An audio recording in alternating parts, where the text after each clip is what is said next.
ನಾವು ಅತ್ಯಂತ ಕೊನೆಯ ಮನುಷ್ಯ ದೇವೇಗೌಡರು ನೋಡ್ರಿ. ಪ್ರಜ್ವಲ್ ರೇವಣ್ಣ ಮಾಡಿರೋದನ್ನ ಇಲ್ಲಿವರೆಗೆ ಎಲ್ಲಾರು ಡಿನೇ ಮಾಡಿದಾರ? ಕುಮಾರಸ್ವಾಮಿ ಆಗಲಿ ರೇವಣ್ಣ ಆಗಲಿ ಮಾಡಿದಾರ ಡಿನೇ? ಏನಂತ ಮಾಡೇ ಇಲ್ಲ ಅಂತ. ನಾನು ಅದೇ ಡಿನೇ ಅಂದ್ರೆ ಏನು, ಒಂದು ನಿಮಿಷ ಕೇಳಪ್ಪ. ಅವರು ಇದನ್ನ ಡಿನೇ ಮಾಡಿದಾರ ಅಂತ ಕೇಳಿದೆ. ಎಲ್ಲೂ ಡಿನೇ ಮಾಡಿಲ್ಲ ಅಲ್ವಾ? ಡಿನೇ ಮಾಡಿಲ್ಲ ಅವರೇ ಅಂದಮೇಲೆ ಇನ್ನು ನಾವು ಡಿನೇ ಮಾಡ್ತಕ್ಕಂಥ ಸೂಕ್ತ ಅಲ್ಲ ಅಲ್ವಾ? ಆರೋಪ, ಒಂದು ನಿಮಿಷ ಕೇಳಪ್ಪ. ಆರೋಪ ನಾನು ಹೇಳ್ತಾ ಇರೋದು, ಡಿನೇ ಮಾಡಿಲ್ಲ, ಆರೋಪ ಮಾಡಿದ್ದಾರೆ, ಆರೋಪ ಆಗಿದೆ, ಆರೋಪನ ತನಿಖೆ ಆಗಲಿ ಅಂತ ಕುಮಾರಸ್ವಾಮಿಯವರು ಹೇಳಿದ್ದಾರೆ. ಸೊ ಅದಾಗ ಗಂಟ ನಾವು ಅವರು ಎಲ್ಲ ಸೇರ್ಕೊಂಡು ಸಹಕಾರ ಮಾಡಬೇಕಲ್ಲ ತನಿಖೆ ಸಂಸ್ಥೆಗೆ. ಸೊ ಈಗ ಸರ್ಕಾರ ಜವಾಬ್ದಾರಿಯಿಂದ ಏನು ಮಾಡಬೇಕು ಅದು ಮಾಡುತ್ತೆ.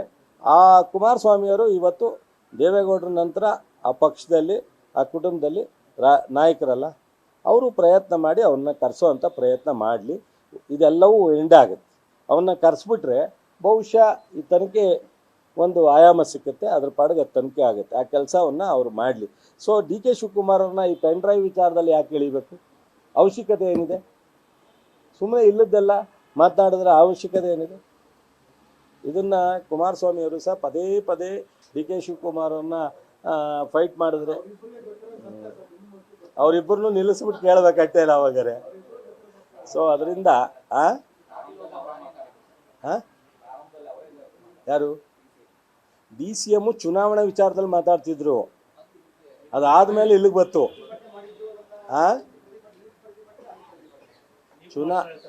ಚುನಾವಣೆಗಿಂತ ಮೊದಲು ಬಂತು. ಅದಾದ್ಮೇಲೆ ಈ ವಿಚಾರ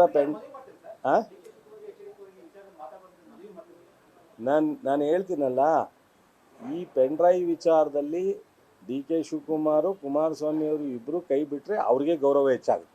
ಅದರಲ್ಲೇನು ಯೋಚನೆ ಮಾತಿಲ್ಲ. ಈ ವಿಚಾರದಲ್ಲಿ ಬಿಡಬೇಕು. ನನಗೆ ಮಾಹಿತಿ ಇರೋ ಪ್ರಕಾರ ಡಿ ಕೆ ಶಿವಕುಮಾರ್ ಅವರು ಪೆನ್ ಡ್ರೈವ್ ವಿಚಾರದಲ್ಲಿ ಮಾತಾಡ್ತಾ ಇಲ್ಲ. ಸೊ 2-3 ಬಾರಿ ನಾನು ತನಿಖೆ ಇದೆ, SIT ಇದೆ, ಅದು ಮಾತಾಡ್ಕೋತಾರೆ, ಇದ್ರ ಬಗ್ಗೆ ನಾನು ಮಾತಾಡೋಕ್ಕೆ ಹೋಗಲ್ಲ ಅಂತ ಹೇಳಿದ್ದಾರೆ.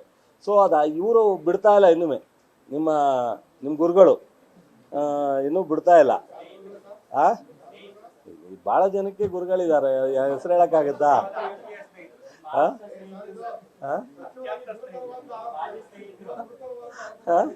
ಏನಪ್ಪ ಈಗ ಹೇಳಿ, ನಮ್ಗೆ ಯಾರು ಗುರುಗಳಲ್ಲ ಅಂತ ಹೇಳ್ಬಿಡ್ಲಿ ಭಾಳ ಜನ ಇಲ್ಲಿ.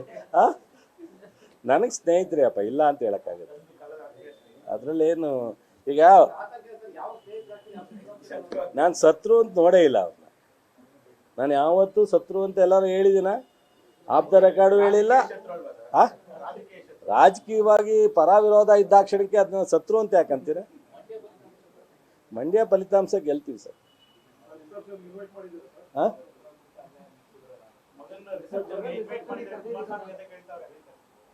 ದೇವೇಗೌಡರಿಗೆ ಹೇಳಿದೆ ಮದುವೆ ಟೈಮ್ನಲ್ಲಿ ಬರ್ಲಿಕ್ಕೆ ಆಗ್ತಾ ಇಲ್ಲ. ಅವತ್ತು ಇದಿದೆ, ನಾಮಿನೇಷನ್ ಇದೆ, ರಿಸೆಪ್ಷನ್ಗೆ ಬರ್ತೀನಿ ಅಂತ ಹೇಳಿದರು.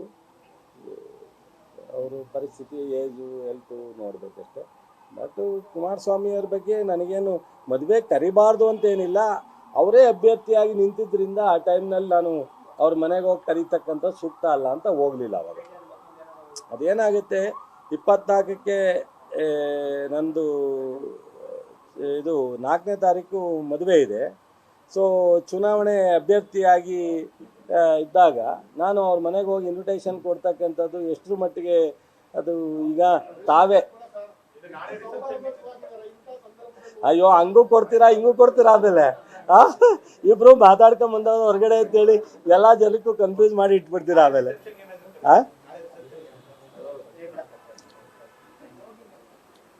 ಅದರಿಂದ ನಾನು ನೋಡಿ ಅನೇಕ ಬಾರಿ ಹೇಳಿದ್ದೀನಿ, ಅವರು ಅನೇಕ ಬಾರಿ ನನ್ನನ್ನು ಬೇರೆ ಬೇರೆ ಥರದೆಲ್ಲ ಮಾತನಾಡಿದ್ದಾರೆ. ನನಗೆ ಇವರು ವೈರಿ ಅಥವಾ ಇಲ್ಲ ಅದೇನೇನೋ ಪದಗಳೆಲ್ಲ ಉಪಯೋಗಿಸ್ತಾರೆ. ನಾನು ಯಾವತ್ತೂ ಉಪಯೋಗಿಸಿಲ್ಲ. ನಾನು ಅವರು ಜೊತೆಲಿ ರಾಜಕಾರಣ ಮಾಡಿದ ಸತ್ಯ, ಊಟ ಮಾಡಿದ ಸತ್ಯ, ಓಡಾಡಿದ ಸತ್ಯ, ವಿಶ್ವಾಸ ಬೆಳೆಸಿದ ಸತ್ಯ. ಈಗ ನಾವು ಅದು ಯಾವುದೂ ಗೊತ್ತಿಲ್ಲ ಅಂತ ಹೇಳಿದ್ರೆ ನೀವು ಹೇಳ್ತೀರಾ, ಈಗ ಮಾತ್ರ ತತ್ವ ಹೇಳ್ತಾ ಇದ್ದೀರಾ, ನಿಮ್ಮ ವಿಚಾರ ಬಂದಾಗ ಯಾಕ್ರಿ ಹಿಂಗೆ ಹೇಳ್ತೀರಾ? ಹಂಗೆ ಹೇಳಕ್ಕೆ ತಯಾರಿಲ್ಲ. ಸ್ನೇಹಿತರೇ. ಅವ್ರು ಇಷ್ಟ ಇದ್ದರೆ ಮಾತಾಡ್ಸಿದ್ರೆ ಮಾತಾಡ್ತೀವಿ, ಮಾತಾಡದೆ ಮಾತಾಡಲ್ಲ ಅಷ್ಟೇ. ನ್ಯೂಸ್ ಫಸ್ಟ್, ನಿರ್ಭೀತಿಯಿಂದ ನಿಮ್ಮ ಪರವಾಗಿ.